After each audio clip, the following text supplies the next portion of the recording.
Hello, everyone. Welcome to the very first episode of the podcast you don't want to be on.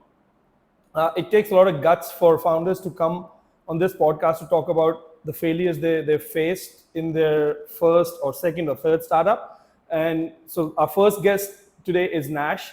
I'll let him introduce himself, and I want to thank him for coming on the podcast. And I will now take it to Nash to introduce himself, and we'll take it from there. Thanks, Humayun. So, hi guys, my name's Nash. I currently am the community manager with the startup ecosystem in KL called Beyond 4. Before that, what makes me eligible to be on this program is I worked at a company called Malaysia Airlines, Malaysia's national carrier. And after a year or so of doing that, I felt very disillusioned with the idea of working for a big corporate and the fact that whatever I do, right, I didn't feel like it was really making an impact. So I spoke to a couple of friends and we decided to found our first startup. It was our first startup. We've been talking about running a startup for years at that point, right? From the time we were university students. And we founded, or at least we idealized a startup that started as Eastsy that eventually became a gifting platform called Chuzzy Gifts, where what we wanted to do was help people find the right gift, especially when you don't find it easy buying gifts. Okay. Right? So I don't know about you, right? Like one of my challenges is when I'm going to a wedding next week, a friend of mine's getting married, I always struggle getting the right gift. Yeah. Right? Even when it comes to family members, right? I find it very difficult. It's not something I'm good at. So based on that experience, at least what we were working on was we wanted to create a platform where people were able to list the kind of gifts they would want to receive. In addition to that, be able to intelligently figure out through personality tests and guidance about the person you want to buy a gift, the right gift for them to buy. Okay. So I quit my job at Malaysia Airlines in August of 2021, and we ran that startup from about August 2021 to about the end of 2022, somewhere around there. And throughout that journey, I think we started it officially, like I made the jump in August 2021, but we were working on the idea and building up the concept of the business model from like May of 2020. Okay. So it kind of started like with the pandemic. Okay, so you're one of the startups which was born in the pandemic. Yes. Okay. Yes. So let's go back to day zero. Yeah. Do you remember the day or where you were with a bunch of friends, with family, where this idea came in your head and you said, I want to do this? So originally what happened is that I made a friend, right? We were in a youth leadership program in 2019, right? So I started off our interactions as friends really badly. I think I met her at a program and I studied in a Malaysian university called University of Reading, Malaysia. Okay. It was a satellite campus of a British university. Oh, okay. So we were very new and nobody knew who the hell we were. So whenever I used to go and compete at business case study competitions, I always wanted to beat or compete specifically against the other UK universities in Malaysia. Okay. So in Malaysia we have Nottingham, Southampton, and a few other of these guys, right? So she was from Nottingham. So when I first met her, I was like, hi, I'm Nash. Who are you? Oh, I'm Shiying. I'm from Nottingham. My first thing I said to her was, oh yeah, I want to beat you. In something. Yeah. And I have this really bad habit of like saying what I think. Oh, right? okay. Right? And I don't know, I'm very open like that. And she was like, oh, this dude's fucking mental. But then we became friends over that program and we both realized, hey, we have the same passion. We want to be entrepreneurs. So fast forward to May 2020, we were on a Discord call. Right? How old were you at this time? I was 20. Yeah. Okay. So I was 21. I was 21. And you were still in university at that time? No, so I graduated in 2019. Okay. And my first job, I made a lot of bad decisions in my university life where I skipped a lot of grades. So I graduated age 20 and I started my first job age 20, right? Okay. And then pandemic happened in March of 2020. Yeah. So I joined an airline, right? So, young guy, right? First job. But how did you join it? Airline was firing everyone in... I joined in October of 2019. Oh, just before? Just before, right? And Malaysia Airlines never fired anyone. But even the cabin crew? Okay. Never. So what happened is I joined in October 2019 and I was like, you know what? This is a good first job because the other jobs that I wanted, I didn't get, and my other offers were banks. So I was like, no way am I Oh, going that's to boring Airlines. as fuck. the Because I'm a banks. finance graduate, but after Yes. after 3 years of finance, there's no fucking way. I'm sitting in front of a computer doing Right? Excel sheets. So then I joined Malaysia Airlines because I was like, yes, but in 6 months' time, I'll get to travel the world for free, right? So you wanted to be cabin crew No, eventually? I was in comms. But Okay. if you work in an airline, you get this special thing where any flight that you go, you pay. So I had an allotment of 2 free flights, completely free, anywhere that Malaysia Airlines flies, and then on any flight where it's either Malaysia Airlines or a partner Malaysia Airlines one, I only pay 10% of the ticket price. Oh, okay. Actually, a friend of mine, she works for Yeah. still for AirAsia. Yeah. And during the lockdowns, she every second weekend she was in Langkawi. I'm like, why? Yeah. So she told me she only pays the airport tax, Yeah. which is 20 ringgits. Yeah. And she was working from there for the longest time. Yeah, you can do that. So that was my plan. Okay. Okay. March 2020 rolls around, and I'm in comms, and usually the quiet department becomes very busy. Yes. Because we have to do all the staff communications, and now I can't fly anywhere. I can only fly to Langkawi, Johor. At that time, you still couldn't do it, right? Because you can't travel Yes. interstate unless it's for a really good Yeah. reason, right? So I was stuck. I was like, I'm at this job that, although I did like the company and stuff like, it's not what I wanted to do in the longest time. I didn't have the freedom that I really wanted. So I was on a Discord call with my friend, and we were talking about, hey, let's work on something. So we sat down, we brainstormed ideas. At that point in time, one of the things that I complained about, and I still feel this way, I hate waiting in line for anything. So Okay. when you go to a restaurant, right, and you have to wait in line, it pisses me off. I'm the kind of person that calls a restaurant, says, I want to be there at 7:30, hold my table for 7:30. Okay. Because I just don't like waiting in lines, right? Even when I met my girlfriend for the first time, she was like, the only time I've ever seen you wait in line was on our first date. Because I was trying to be nice and I was First complaining. impressions, you know. First impressions, right? So it's just not something I hated, right? So we talked about it and we were like, why don't we create a platform where, number one, people can book ahead wherever they want to go. And secondly, for restaurants and all these other places, they can take and make money on reservations, because reservations were never a monetizable concept, right? Because it's very tough to track. So what if there was a platform where somebody pays 2 ringgit and you can earn based on that? So that was originally what we started with. The challenge is, so that was where we started, right? And that's where we began the journey. And right? this was when? This was May 2020. I would say, I think it was probably like the second week. Okay. Right? Yeah, deep in pandemic, nothing to do. And that's where you start reevaluating your life decisions. No end of lockdowns in sight, because they kept saying 2 weeks. 2 weeks, yeah. Oh my God, yeah. So I just consigned, because I was working in the airline industry, right? And at that time, there was no communication from the upper ministry even to us. Yeah. Right? Because even they didn't know probably. Yeah. So when they announced the MCO, they didn't tell us. Yeah.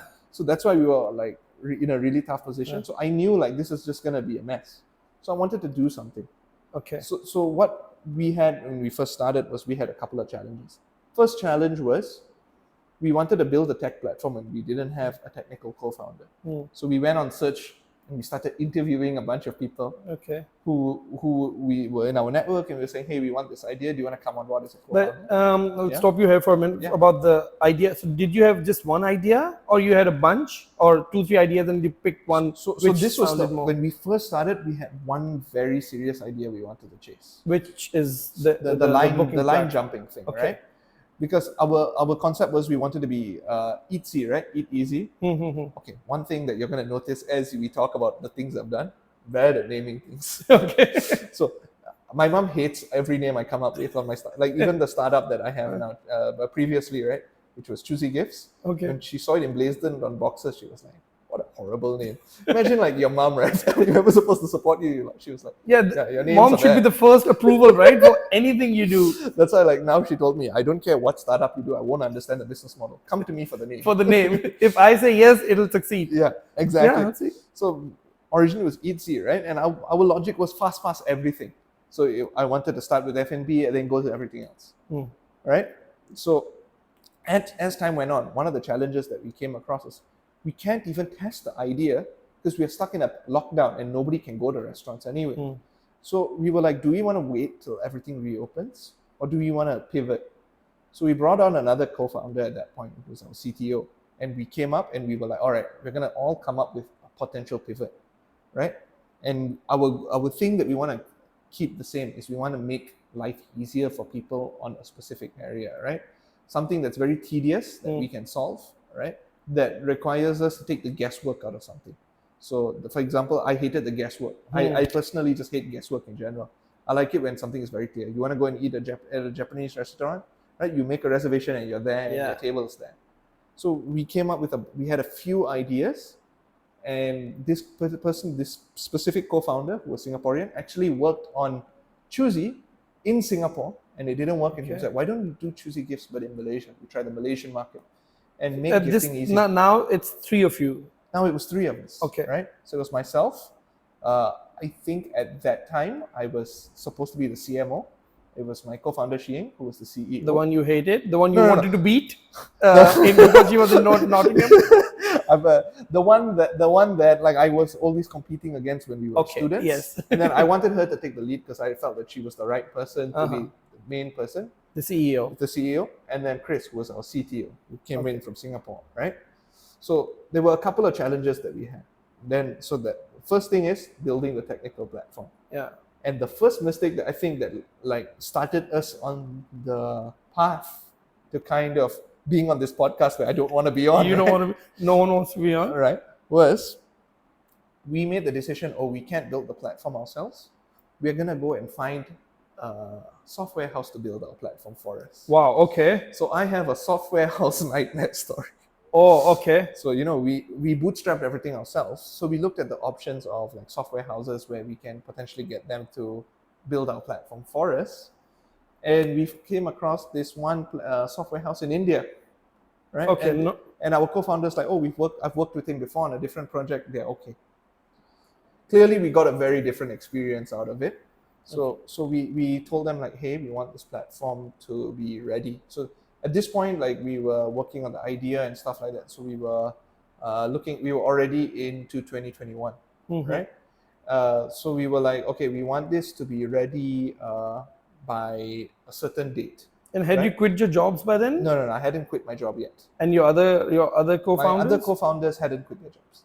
Okay. One co-founder was working on a bunch of startups. So my CTO, the guy from Singapore. Okay. Like I think in the startup space, you tend to see CTOs. Yeah. Especially early stage guys running 2-3 startups, right? So my other co-founder was working in a big MNC, right? I was working at Malaysian Airlines, and our plan was we were going to target one specific festival, use that festival as a bouncing off point to generate some revenue, and once we have consistent revenue being developed, we'll quit our jobs and go all in, right? Problem is the software house kept delaying. So we were originally targeting Hari Raya 2021, right? Delayed, missed. So we're like, fuck, okay. All our collaterals we made for Hari Raya can't be done because we can't go on the platform. So because the platform was delayed, everything got messed up, right? Because our original plan is, we'll only start promoting when we have a platform people to see.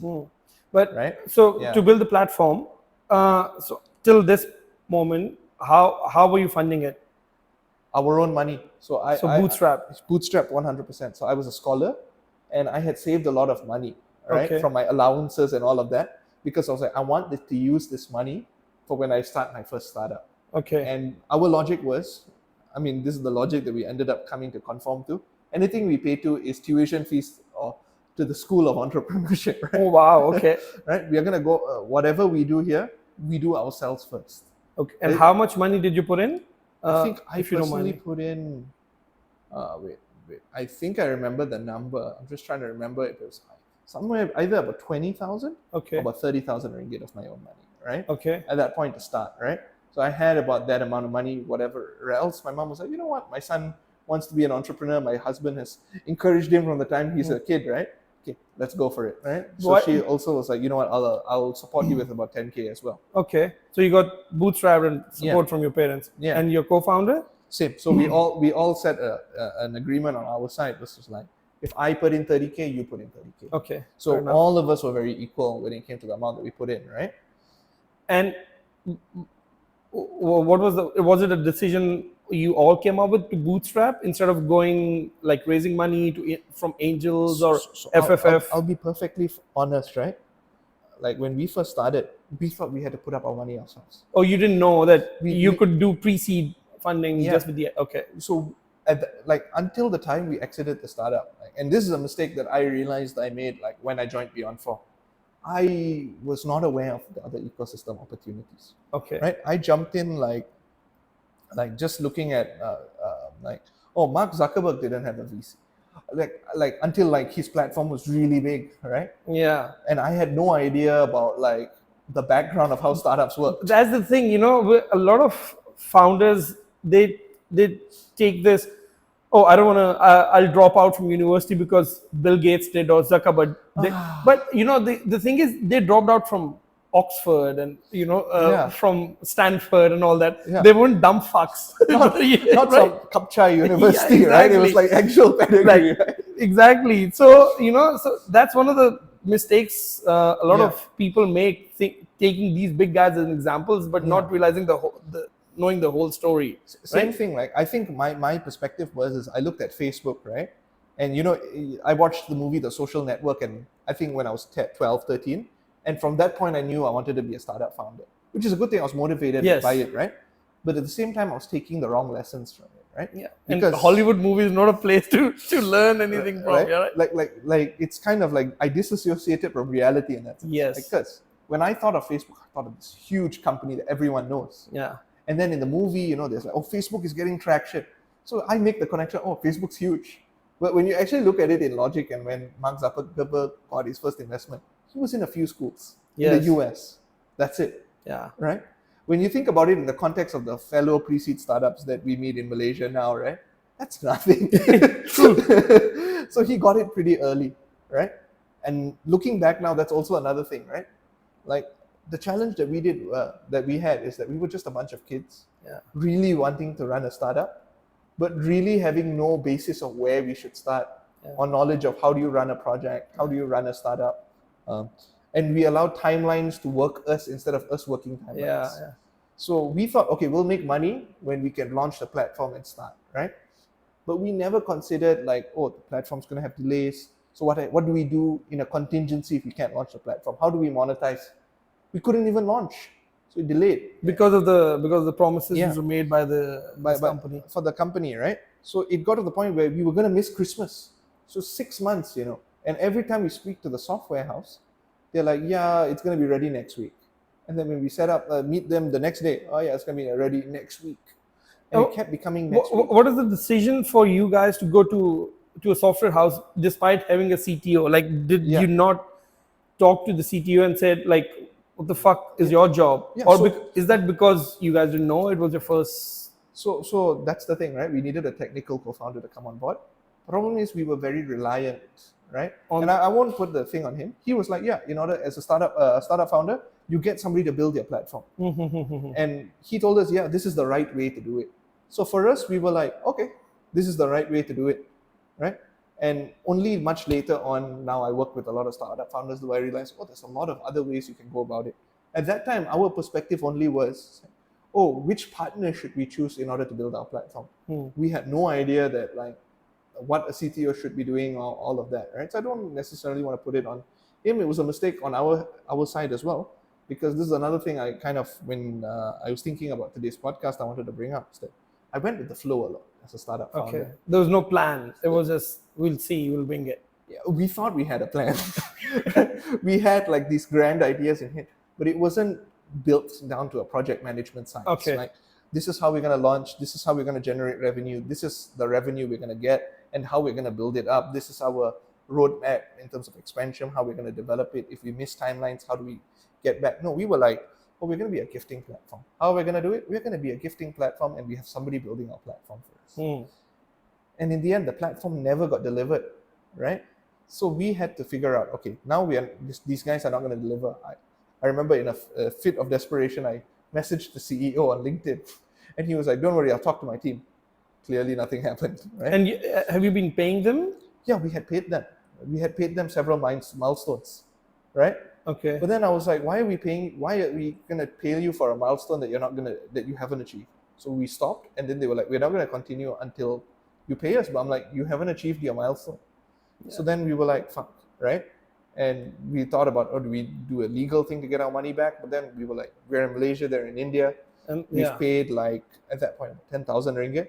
For 10,000 ringgit, we're probably going to pay more lawyers fees. Yeah, especially if the country, if they're operating in India, the contract I assume was under Malaysian law. Under Malaysian law. Yeah, correct, so they had to. Yeah, it's not worth it.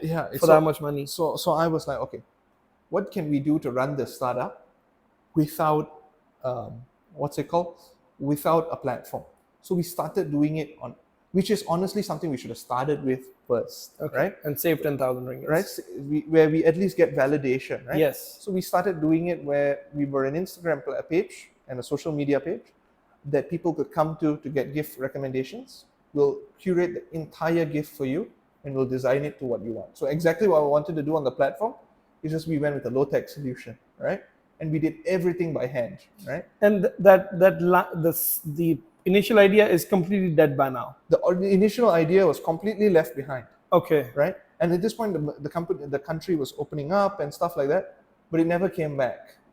And I think the reason why it never came back as now you are just a gifting platform. Yeah. The name your mom hated. The second name your mom hated. Which was when we went to Chuzzy Gifts. Okay. Right? So you're not there yet.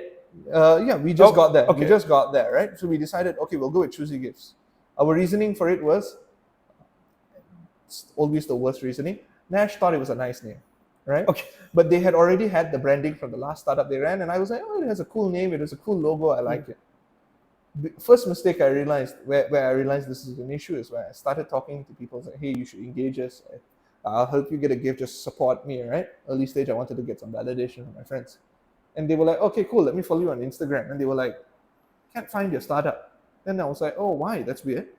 Oh, how do you spell it? If someone can't spell the name of your startup, I feel like it's a danger. Yes. Because then, like, you lose the value of word of mouth, right? Yeah. Because when someone says, oh yeah, I engaged Chuzzy Gifts, they're pretty good, blah, blah, blah. But if people can't find it with their first or second Google search, they're not gonna continue looking for it. Yeah, and your spellings were different. Like, was it not CHO or whatever? How do you think you spell Chuzzy Gifts? Oh wow, I would spell it CHOOZY Gifts. No, it was CHUZZY. Oh wow! So no wonder no one found it. Yeah. So my brothers still today call it like, your startup experience with Chuzzy. You know, they call it Chuzzy. Yes. Yeah. If you look at it, it's kind of Chuzzy. Yes. Yeah. Chuzzy. So and like, you know, that was one mistake I made. So like, it was a mistake, right? A huge mistake. And then when we started launching the platform, right? When we started actually getting customers, our mistake was we had this kind of validation where we spoke to people, we ran surveys, right, of people who would be interested in using our service. And everyone said, oh, we love the idea, we love the concept, right? Yeah, we would like to see a service like this exist. But in terms of actual paying customers, right, later on we get into them, like, no, it's okay. That's my experience as well. Yeah. You talk about an idea, everyone seems to love it. Yeah. But when it comes to buying the product, putting the money the money in, I'll think about it. I mean, so people talk a lot of shit. That's one of the lessons I've learned. I think like and this is something that like I also now learn at Beyond4, right? Because now we are in the startup ecosystem builder, is that when you talk about validating an idea, a lot of people are like, I don't need to validate my idea, it's just a survey or things like that. But there needs to be a lot of effort that goes Surveys into don't validating. Mean shit. You can run a survey, right? Sure. Right? But unless you really get to the ground, talk to your consumer, really try and understand, are they really going to pay for this? Yeah. Or running some sort of way to early stage test your whether you can generate revenue. Yeah. It's a bad idea. And my beef with surveys is you can ask 100 people, 200,000 people, but your if we look at your pitch deck and your Tam Sam Som, you're aiming at 100 million users. Like, but you asked 1,000 people. How can you? 1,000 people are not gonna. And the thing is, you asked 1,000 people, and those 1,000 people didn't even buy your product. Yeah, exactly. How are you aiming to reach 1 million? Forget 100 million. So that was another mistake. Okay. Yeah. A funny thing, like when I was doing it, right? When we first started engaging customers, Right? I think I listened recently to a podcast by Ycom, and they were like, in the beginning, it shouldn't be difficult to make your customers happy, and it shouldn't be difficult to make your customers enjoy your product. It shouldn't be difficult to get them to come to you, at least at a very small scale. Hmm. The beginning, it was tough to get people on. We'd put in tons of effort to make sure we get them what they want, and they weren't exactly so happy. And then we were like, shit, we spent all this time, we've invested money and all of that, we're working on an idea that may not be able to work. Right? Did you get to the bottom of why weren't they happy? What were the complaints? And I think that's the challenge, right? Because we were targeting people who were indecisive about what the right gift would be to buy. But the problem is, when you put an option in front of them, they're not suddenly going to become assertive and like, yes, that's exactly what I want. Yeah. Okay, Instead, they're still going to be like, this is not exactly what I'm looking for. And then you make adjustment. Yeah, it's okay. Like, what else do you have? They're still never stops, right? And then I was like, shit, okay. And did you have a team by this point? No, to the whole time we ran the startup, it was just the three of us. Just the three of you, okay. Right? Because we were like, we're going to make it work. And because we had one co-founder who was based in another country, on the ground stuff was on the two of us. Okay. So we started with, what's it called? The big one that we did where, like before that we were doing person to person. So Christmas we did person to person. We had all these gifts and they were not selling, right? And then we tried like pre-curated gifts because we were desperate at this point. We wanted to make revenue, right? Still nobody was coming on board. So we were like, shit, okay, what do we do? So we pivoted. We'll do this for corporates. Okay. And then we started making good money, right? And you were still Chuzzy Gifts at the point. Okay. Because then we don't have to worry about them searching us. We go and build a B2B contract, right? I think every B2C startup, when they struggle, they're like, you know what? You know what's the solution? Yeah. B2B. B2B. Right? Which is a different ball game altogether. It's not easy, yeah. So originally we were in a space where no one else was in. Probably, and that's where I later on realized a lot of the senior people I spoke to were like, oh, yeah, I ran a startup like this in college 20, 30 years ago to help people buy gifts. And then I realized this idea that we were working on was a tar pit idea. One of those startup ideas that everybody thinks is a brilliant idea and you get all the beautiful valuation. But once you step in it, you just keep sinking and sinking and sinking. And sometimes you don't know how to pull yourself out, right? That's how I personally feel about gifting startups right now. There are a few startups in Malaysia that are working on it. And they've had to be very creative with how they get around the problem, right? Because it's a tough space.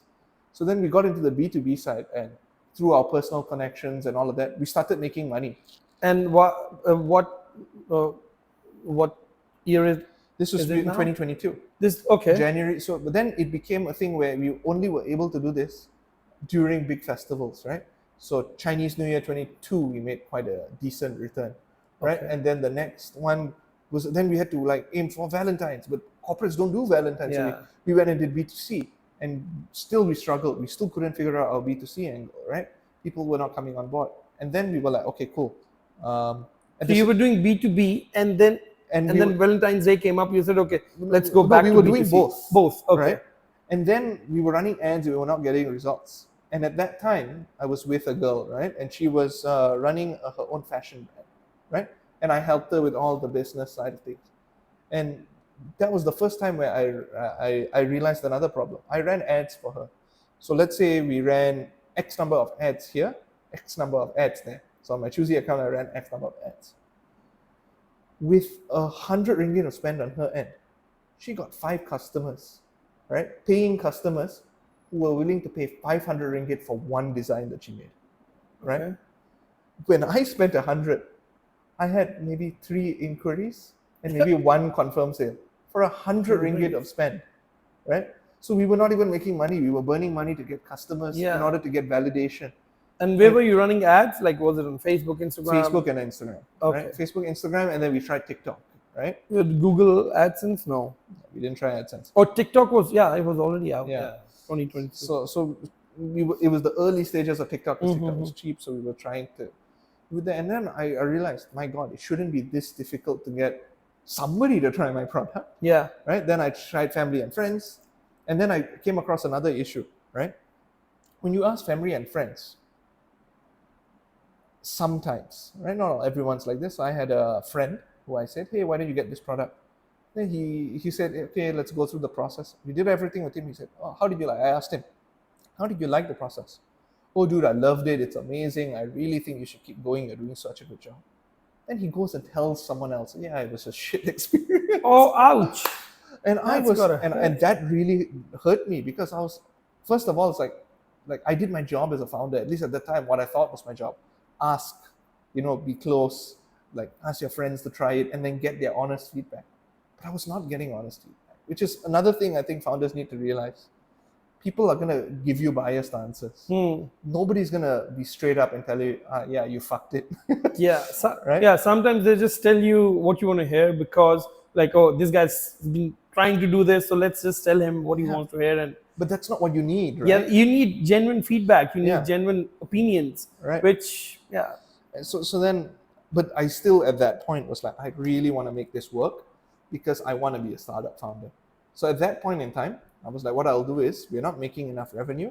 I'm gonna find a job, right? And she also was like, I'm gonna pivot to a role where I'm gonna get the opportunity to figure out our challenges. So on one hand, in our head, we were gonna be a tech startup. In the end, we became a logistics company. It's all about the gifts, Yes. the cost of the gifts, keeping shipping down and all of that. So it became all about logistics. So she was gonna be like logistics, right? And I was looking for a job in the startup space. I was like, And at Yeah. this point, you were working full time. working full time on the startup, right? Okay, and so this was your co-founder also. yeah. So Okay. April, May, we were still going full time, and then Hari Raya was coming. Of 2022. 2022 was coming, so we were like, oh, that's gonna be a place we're gonna make tons of Yeah. money, and we did do really well. But With we did B2B? B2B, Okay. B2C.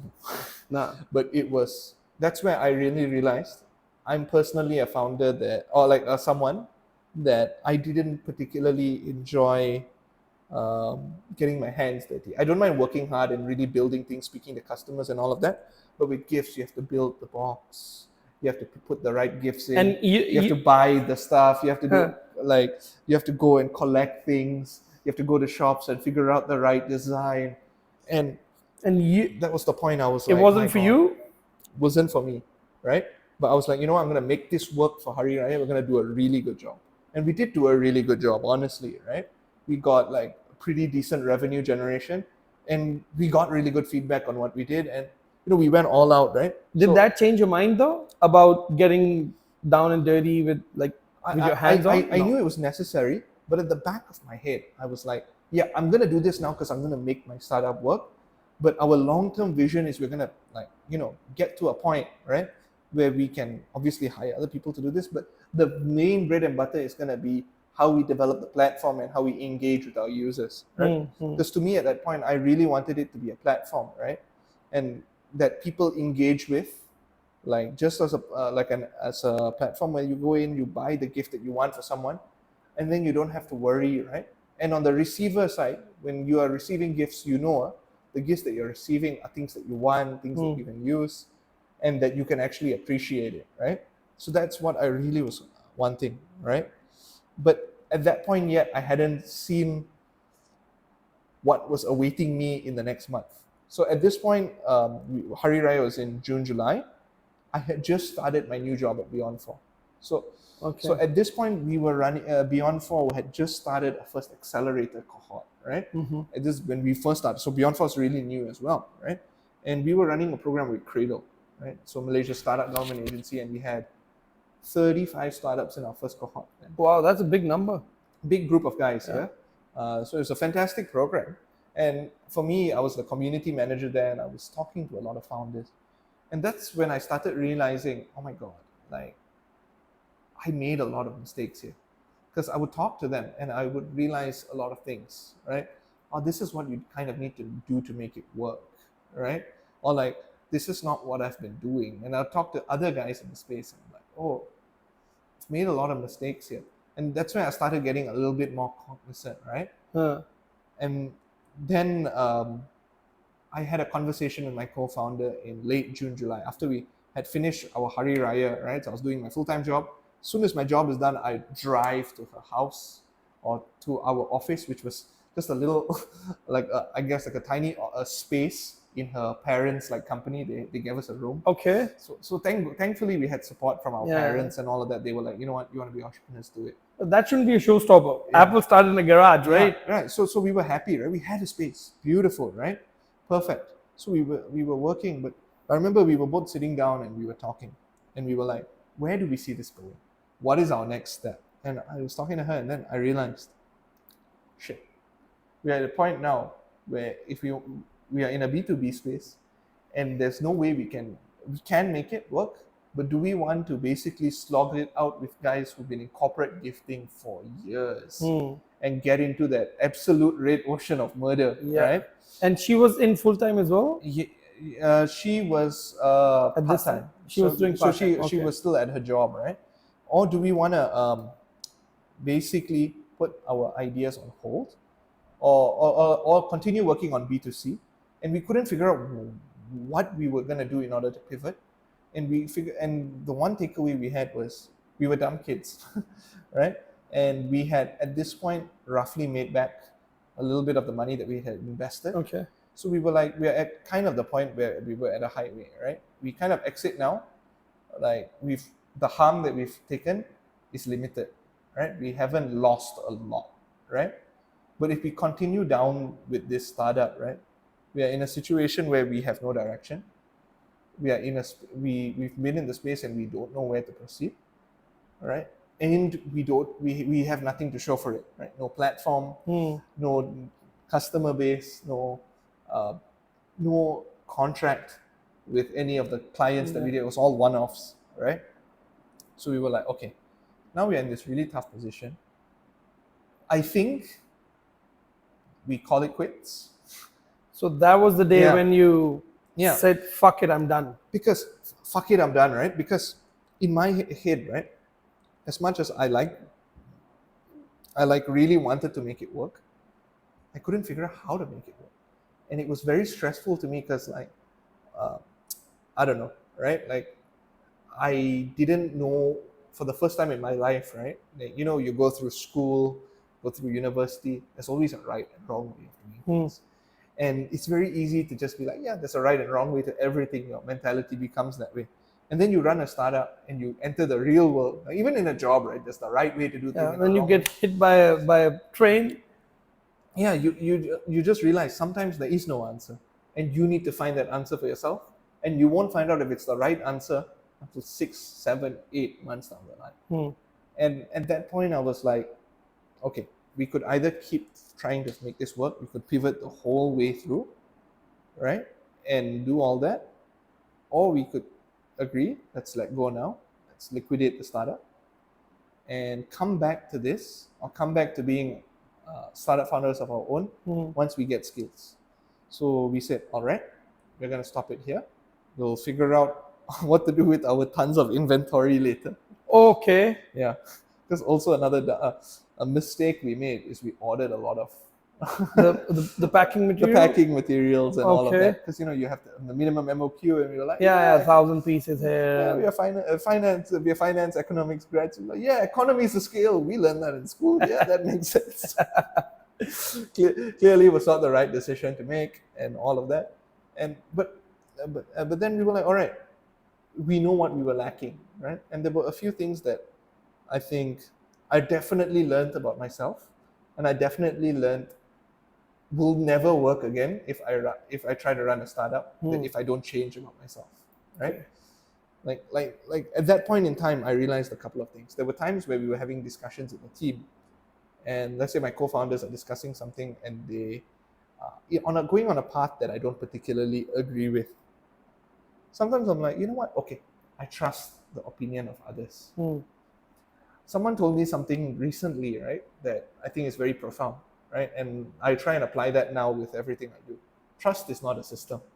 It's not. Going with the flow is not a system, right? It's not. Yeah. So you guys deciding, or you in particular deciding on on that day, the fuck it, I'm done. Yeah. Do you think you came to that conclusion because you got involved with Beyond 4 and you were dealing with a lot of startups and mentors? So your decision, you coming out to that decision came from that? Or you think if you didn't join Beyond 4, if you joined another company, you would still be trying to get rid of that minimum MOQ packing boxes? Or do you think it didn't matter? You already had made up your mind. I was unhappy because I didn't know how to make this work, Hmm. and I was lost, right? Okay. So getting the job was like an opportunity for me to see what gaps were we having. So I hadn't decided to leave. I really wanted to join Beyond 4 as a basis to figure out what I was doing wrong. So honestly, my plan at that time when I joined Beyond 4 was I'll stay for a little while, figure out what's going on, and after understanding the space and all of that, I'll be able to make the changes to my startup to make it work. So even when I told Ruben and my team at Beyond 4 when I first joined, like they asked, like, "What do you do now?" I'm running a startup. Like, are you going to stop running the startup when you join Beyond 4? I was like, "No." And were they supportive? Yeah, they were like, "Okay, we are a startup ecosystem builder." That's good. We would, Otherwise, we would be very hypocritical of yeah, us to see, tell us you no, could right? just start up and join ours, right? Even now they're like, "Hey, you want to run a startup? Go for it, dude.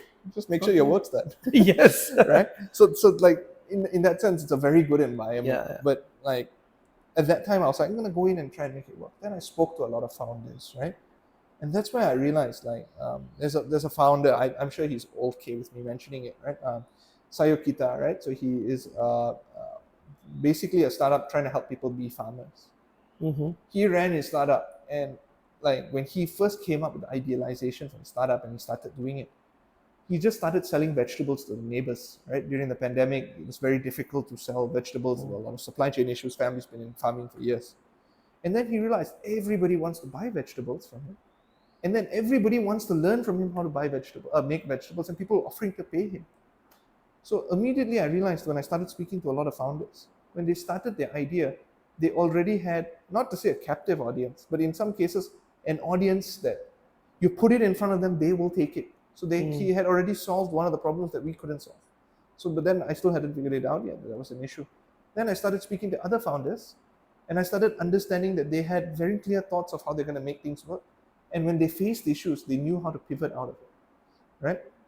And that's when I realized a few things. If I didn't have one of the key success factors to be a successful startup founder, either you have domain experience, Mm-hmm.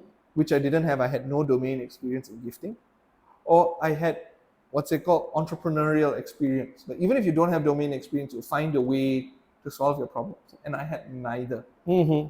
So I was like, okay, I don't know what I'm doing, how I'm doing.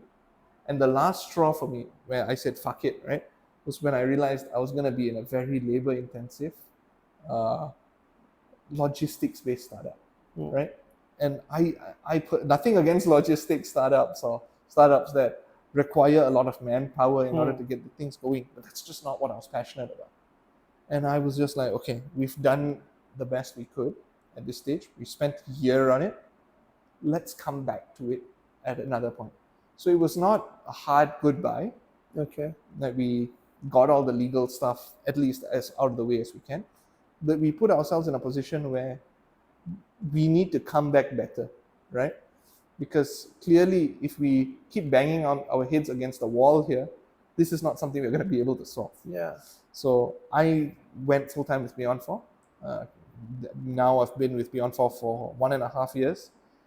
You're one of the startups I've met actually close to 2 years now, right? You're one of the startups I've met in that time. So far, I've met 135 startups. Wow, that's just good. through our program, not the other guys. Yeah, as the well. networking and all that. Yeah. Yeah. So, and looking at all of that, I realized that my philosophy about startups was wrong from the first place, right? Like, one of the things that I originally thought when I joined Beyond 4 is that part of my job is I need to identify founders and see like who's really interesting and who's doing really good stuff and figure out how I can help them, right?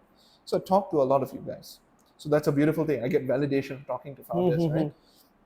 And at that time, I remember talking to a founder and I really liked the founder. I liked what they were doing.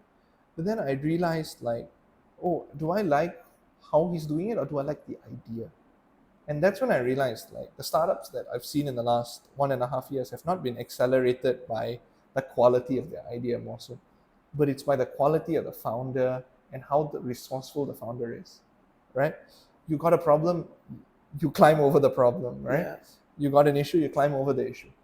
And I had no idea how to do that. I was definitely not like resourceful at that time.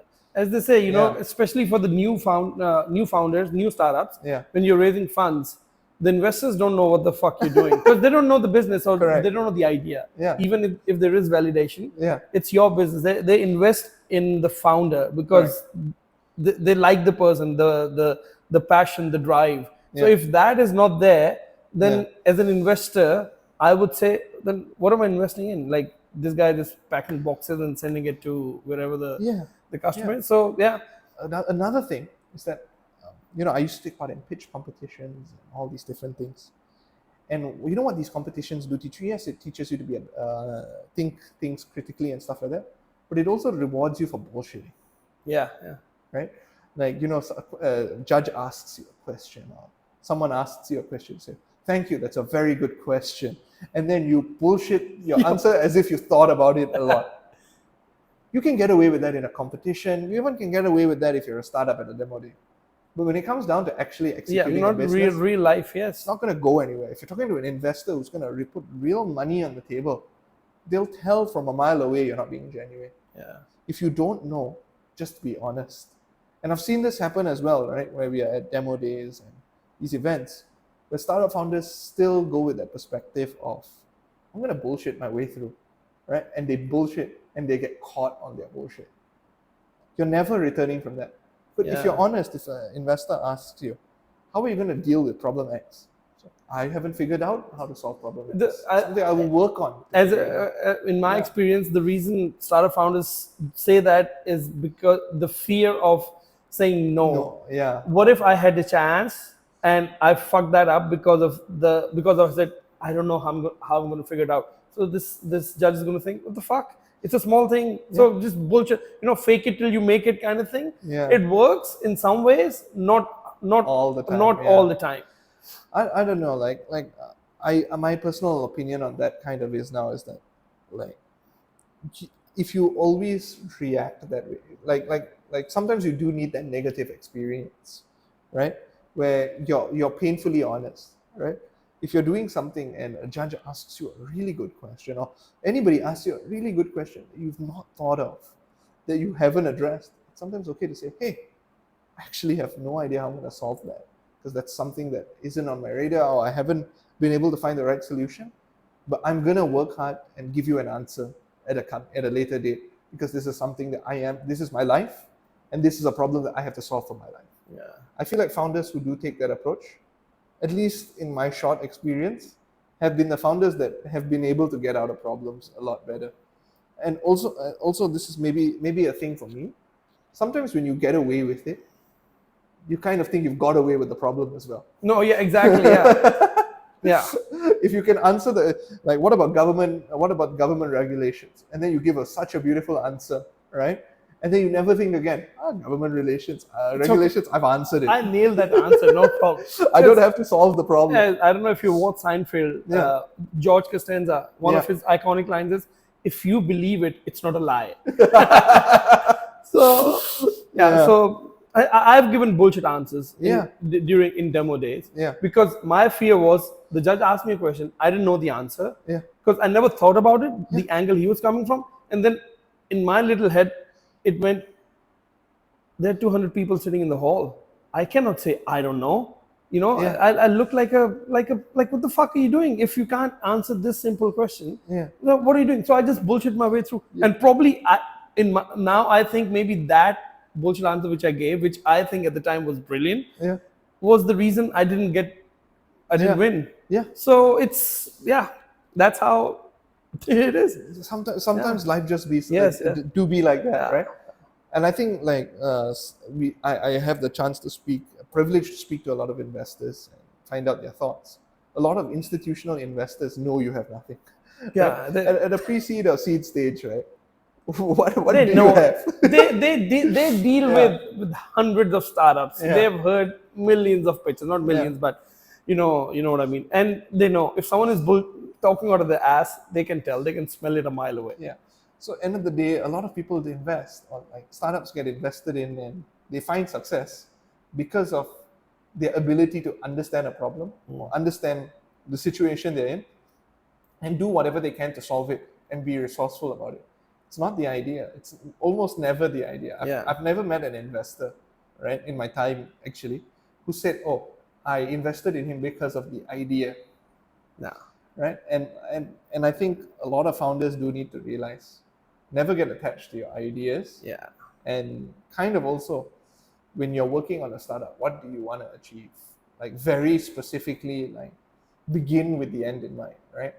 Like another thing I learned in the past year or so is that if you're running a startup with no end in mind, you tend to sleepwalk through your journey, right? Yeah. Where do you want to stop? Where do you want to be if you're not actively working towards it? The You exit, allow a yeah. lot of distractions to come in, take you on another angle.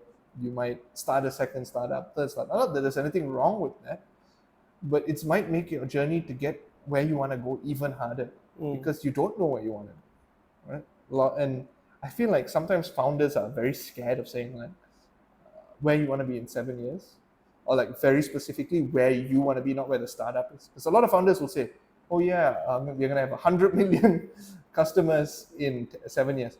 But when you ask them where are you going to be in 7 years, they're very scared of answering that question because they're scared it doesn't come true. Yeah. Because they know where they will be in their head, but they don't want to, say it out loud. And if you're not saying it out loud, you're not going to will it to happen because you're more willing to accept failure. Or not to say failure, you're willing to accept setbacks. You can have setbacks or failure. You can't let it dominate you. Yeah. And I think personally, like with my first startup, when I look back on it, I think I gave up a little too easily at that time, right? Like in a really tough position, I didn't know what to do. I had just started a new job, and I chose the easy way out, which was, okay, we've made enough money back. Let's get back to the workforce and come back when we are more learned, right? Yeah. But I think that's just one of those things, right? Where you make a decision that everyone will agree with you, but you didn't do it. You did it because you know it's a decision everyone will understand. Yeah. And you make that decision because you think it's the right decision. But at the end of the day, yes, I cut my losses. Yes, probably if we continued working on Chuzzy, it didn't work, right? But I think I made a decision in a way, the wrong way, because I made the decision more of about sparing myself from the painful experience of a startup that's not working, as opposed to being like making a rational evaluation. Okay, the startup strategically won't work.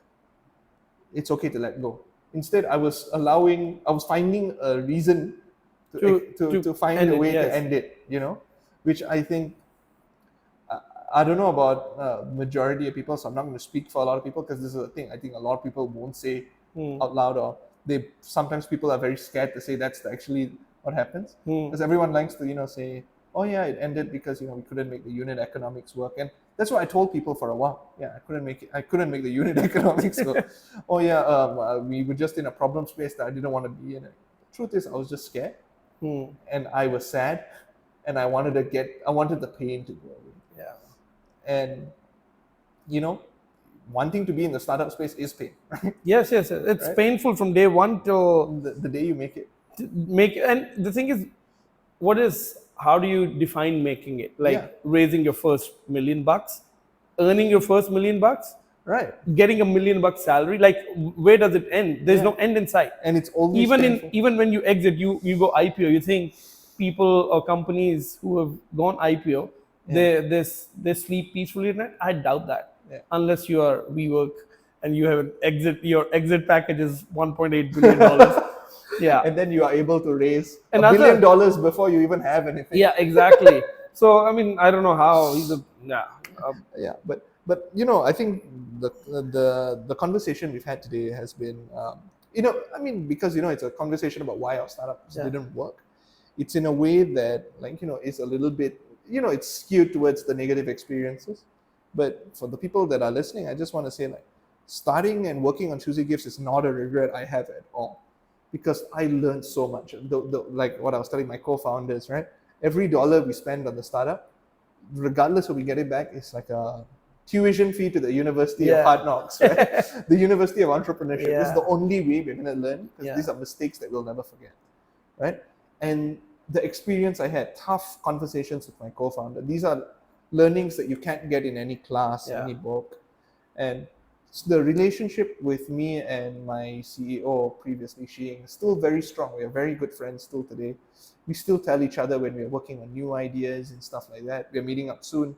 And I think people shouldn't be discouraged to be an entrepreneur, but people need to know that it's a tough journey. It's not easy. And most of the time, you are not going to find fulfillment in terms of success. Don't Yeah. learn. Don't get your ideas from the Social Network, the Yeah. movie. You- Okay, yeah. at this point, I want to ask: Yeah. if given enough resources today, Yeah. would you do the same thing? Interesting question. So, honestly, with what I know now, or what I'm passionate about now, I don't think I'd go back into gifting. Okay. And even then, I don't think I'd work on a B2C startup. Right now, I am personally like trying to work on a new startup of my own. Okay. Right, I'm still trying to figure out. I'm getting validation. I'm testing a few things out in order to figure out if it would actually get traction. Right, but what I realize now is maybe I feel like everyone's enjoys a different kind of experience, right? I feel now I'm someone that probably enjoys the B2B side of business a bit more, right? Because B2C, it requires certain a certain vigor, certain passion, a certain love for certain things, right? Whereas I feel like I really enjoy now more. I really enjoy analytics, and I really enjoy the power analytics give you. I really enjoy resource optimization, right? Those are things that over my career that I didn't notice at Malaysia Airlines. I didn't notice it then, but I noticed it now at Beyond 4, right? That I really like data, and I really like empowering people to do more with data, right? So that's something that is kind of my problem space now. And now as well, right? I've been a community manager with Beyond 4 for, I joined in June, right? 1.5 years. One thing that I see across the industry, across the ecosystem is everyone wants to build a community and do all that. But as your community scales, most people are not equipped to scale with their community, right? And that's the same almost anywhere.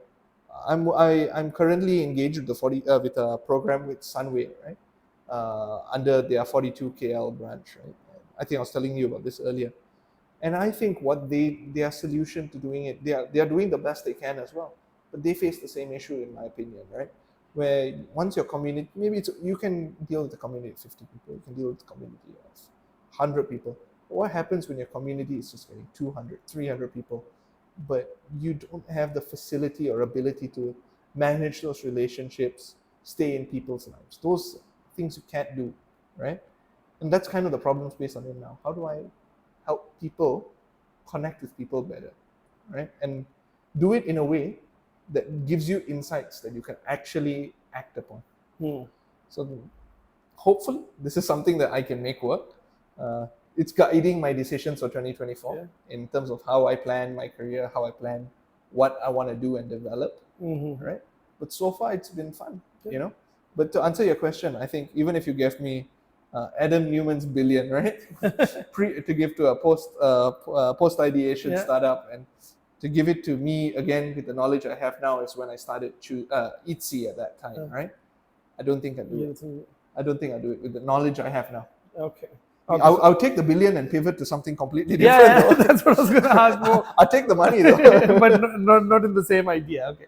So we have to wrap this up. One last question. What's the biggest lesson learned? If there's not one, whatever, 1, 2, 3, from your my experience, right?